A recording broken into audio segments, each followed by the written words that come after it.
Bistado sa Baguio City ang pagkatay ng isang lalaki sa 3 aso. Inireklamo naman ng isang restaurant sa La Trinidad, Benguet na naghain ng putahing ang karne ay aso.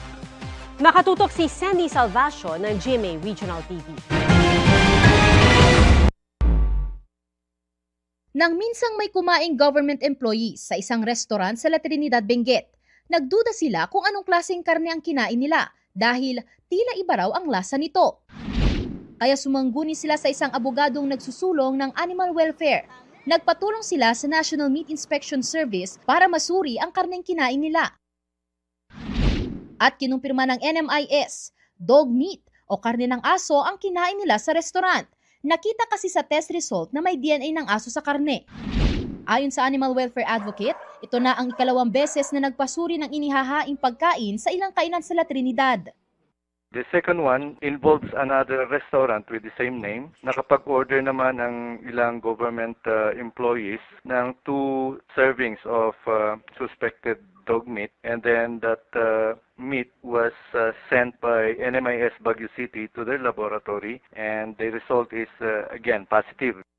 Matapos makuha ang resulta, nagsampa ng 4 na panibagong kasong kriminal ang abogado laban sa may-ari ng naturang kainan na wala pang pahayag. There are instances when a cultural ritual requires the killing of dogs. That is an exception under the Animal Welfare Act. But to say that it is our culture to butcher dogs para lang kainin yung meat, that's disputable.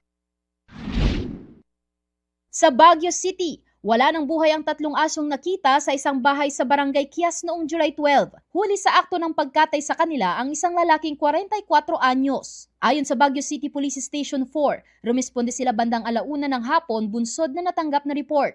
Nahaharap ang sospek sa 3 magkahiwalay na reklamong paglabag sa Republic Act 8485 o Animal Welfare Act of 1998.